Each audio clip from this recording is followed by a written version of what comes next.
Hey, okay, so I'm gonna talk about Neverending Story because this has happened before. Yeah, Stranger Things didn't start it. No, I actually find this really funny and amusing, and because I love Neverending Story. It's actually funny because I'm working on the Neverending Story crest, so I'll actually put that aside because I need a break. I've had to pull out stitches because I have to get the colors just right. I mean, me with Neverending Story and not get the colors right. So, Neverending Story. This has happened before. So, emo kids, you're gonna love this. um, so, if you're not familiar, Stranger Things did their episode. Now, Lamal, and I hope I'm saying his name right, he's an English singer who sang the Neverending Story theme song. And apparently he was with his nephew and social media was exploding and he's like, he never heard of Stranger Things. And he's with his nephew and he's like, I guess that my song for Neverending Story was featured on this show, Stranger Things, and his nephew's like freaking out and he's like, that's important. So actually, it's great that you guys are following him and everything. I hope you guys look into his um, music background because he's done quite a bit. And it's kind of sad that he's only known for Neverending Story because when you actually look and see the stuff that he's done, it's pretty cool. And it's kind of like James Horner. James Horner did all these soundtracks, did amazing music, and he's only known for Titanic. Not for the Titanic. Um, but then I saw that there was a challenge, and it's getting to the point where you're like, oh great, another Instagram challenge. I looked at the Running Man challenge, and I'm like, that's not the Running Man. What do you guys do? What were you watching? Ruining my childhood all over the place. And then there's some others where it's just like enough internet for today. Some of them are fun though. I have to admit there are some that are enjoyable, and if I kind of wish that that was the kind of things that were going on MySpace and everything. So it's kind of half and half. But I saw the challenge. Now, granted, I didn't see the episode because I don't watch Stranger Things. But Millie Bobby Brown, I believe is her name, and she's a star on the show. And apparently there was like she said recreate the scene, and I guess that there's dancing in the scene. So while singing the song. So it sounds like a lot of fun. Well, I guess that like Jimmy Fallon and Stephen Colbert have done it, and when I was reading some of the original cast from the 1984 movie, the gal that played the childlike empress, I saw that she was part of it. I'm like, that's amazing. See, because she did the movie and then it's kind of like she disappeared. I haven't seen her in anything since. I don't think she. Okay, first of all, the other two movies we don't talk about. They are filled with sadness. The last one, especially, it looks like an elementary school play that only had $3 budget. It's terrible. I watched it so you didn't have to. I don't even remember if I watched the second one. I think I did and blacked out. For as great as the first one is, the other two is like, why did you do this? Kind of like Dragonheart. I think they're on like the sixth or seventh, and it's like, just stop. Yes, people like dragons, but not like this. Just quit it. So And let's just get this out there. If you say that you do not have a crush on Atreyu, you're lying. So I'm actually enjoying this. I mean, if you think that I'm going to be doing this video saying, "Oh my gosh, you guys are crazy for doing this little revival." Goodness, no. This is, first of all, what's funny to me is before this happened, there were quite a few people. I love your guys' attitude where it's like, it's a kid movie. It's a fantasy movie. Fantasy is so bleh. One person that I talked to, and she said that it was a fantasy movie, and I said, but Labyrinth is a fantasy movie. It's got David Bowie, that's different. That doesn't make it different. I'm sorry, but no. Nice try though. And I love how you guys do everything to try every excuse in the book, not.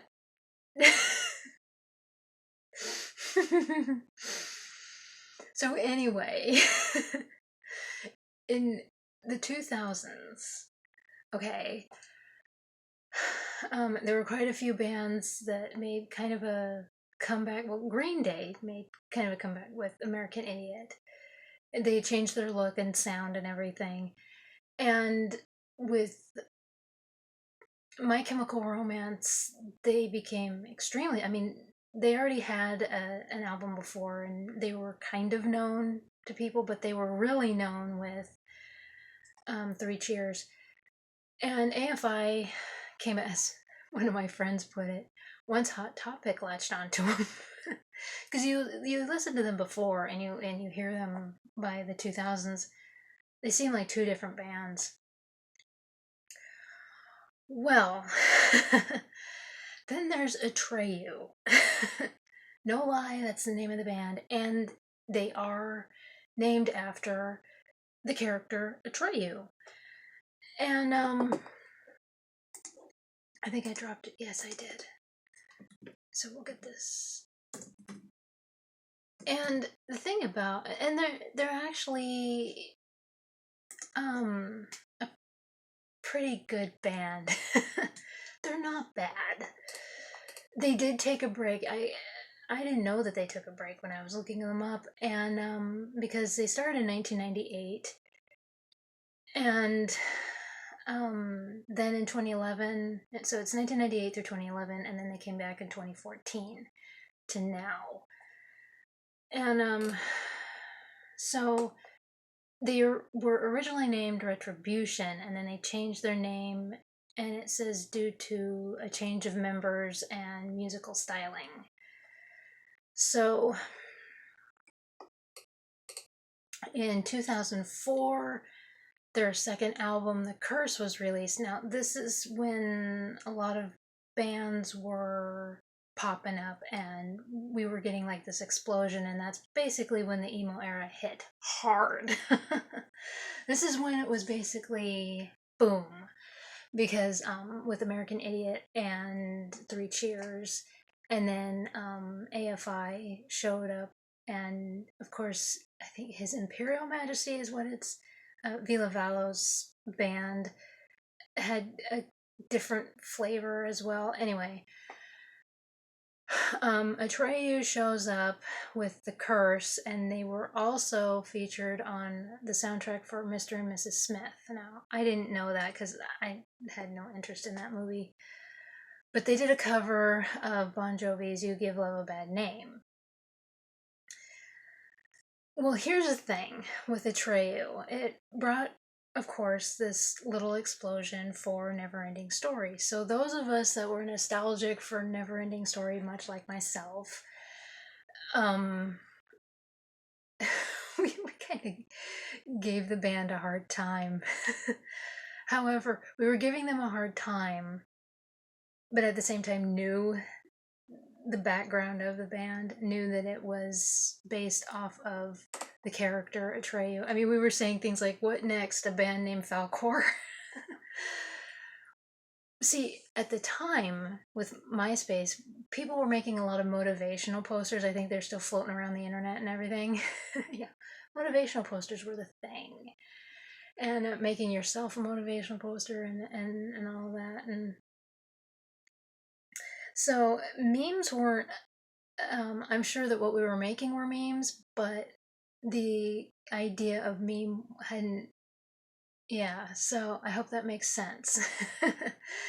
So, but we were doing like this whole thing of Atreyu and Neverending Story, and in the movie, and so the band was like in the movie, kind of like Linkin Park, and you see Link in Park. Yeah, much like that. And so, but it, and the band seemed to just kind of, they took it. They had to know that that was going to happen. But there were a lot of us that, oh, we were so nostalgic for it. And of course, because of Atreyu, we became fans of the band at the same time. And I didn't get into them as much, but they're not bad. There were some bands like Paramore I just didn't get into. I couldn't do it. I just and I don't know what it was. And it's not like I don't, it's not like I hate them or anything. I mean, she's talented and everything. I just didn't like their music. So, but yeah, they were good. Oh man. But the one thing that bothered us a lot was the whole thing of people all of a sudden, you had these people that all of a sudden liked Neverending Story, and they were totally fake about it. And or the people that liked Neverending Story and then they suddenly latched onto the band but didn't buy, it's like that fake wall. There's that wall kind of thing there. They have no interest with actually getting into the music. It's just because it has some kind of link to Neverending Story in some way, they're going to pretend to like it. It was so annoying. And like I recently found out that Queen's album Night at the Opera is also connected to the Marx Brothers. I guess I don't remember which.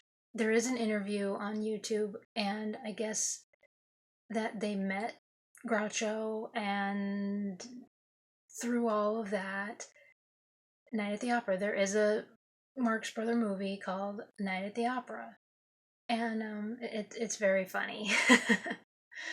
And they hire, go watch it. I think you can watch it for free on YouTube or find it somewhere on.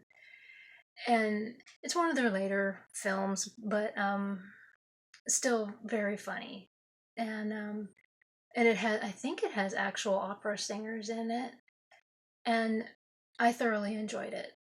But I never knew that it was connected to the Marx Brothers, and so, but it makes me appreciate it all the more.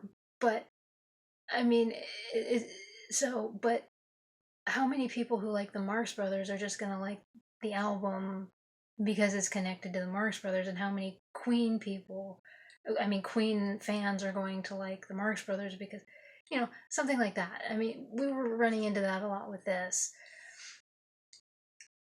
But yeah, we had kind of a little revival of Neverending Story. Oh, we we actually here in town they started playing the Neverending Story song on the radio, and so when we would be, and of course, whenever we heard it, we would be singing it up to the top of our lungs. Me and my group. Think of a bunch of emo and scene kids singing Neverending Story at the top of our lungs. I had a friend, oh, what was his name? Hunter. Hunter, he tall dude, skinny as can be. He was like a string bean, and and he loved all of those, like Willow and Neverending Story and Princess Bride. He could quote all of them. And so, and we would have a lot of those movie nights where we would watch all of those fantasy films. But when this was going on, we would have a lot of times just one movie night, depending on how our work schedules were. And he said, and this was during a time, I don't know if you guys still say it, but we would have man crush or girl crush. I had a few girl crushes, and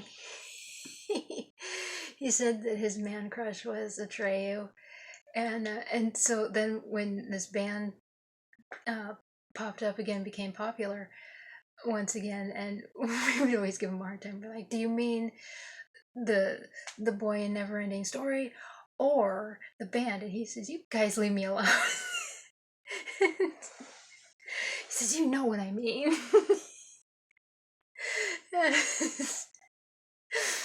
Oh, good heavens.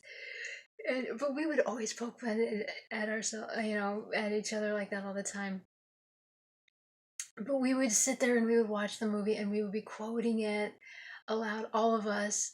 And but when it got to that traumatizing scene, this tall fella, he'd be the first one to just break down and cry. I mean, all of us. And oh, and we would have to pause the movie so that we could reapply our eyeliner and everything. But he always sat next to me, and he would just put his head on my shoulder, just and, and he's like, "Don't do it, Artax!" His head would be in my lap. He would be sobbing. And of course, I would be just as bad because my eyeliner would be down my face and everything. Oh my gosh. I miss that. Well, and even down at the venue, we would get the guys to when they would practice, we'd be like, "Well, do you know Neverending Story?" And they would play it. They would be jamming to it, for their warm-ups and everything. They would jam the song and everything, and we would just start singing it.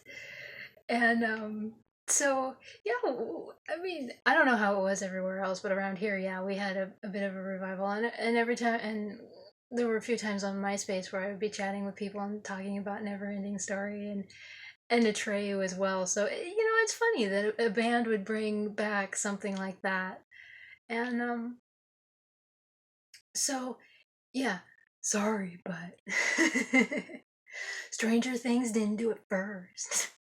Nah, you can come after me for that. But it is a lot of fun. And Neverending Story is just one of those feel good fantasy movies. And it's really great that you guys are following Lamont, because he is a great talent. I hope you guys look at some of his other music. And but yeah, don't look at the other movies. Now that I said it, you probably will, but be prepared. like Jeremy Irons says, be prepared. And I also hope that you guys will take the time to read the book. It's a very good book. That was another thing that we did, is we would sit down and we would read the book, and at least my friends did. Weird emo scene kids. We would sit down and we would we would discuss the literature, and we did that for a few books, but it was a lot of fun doing it for Neverending Story. We would end up acting out the scenes in the movie, but for the most part, we would try to stay on task, stay on target. But yeah, so, but the challenge looks like a lot of fun. I don't know that I would do it because I didn't see the thing, but it's really cool that the gal that played Childlike Empress is getting into it.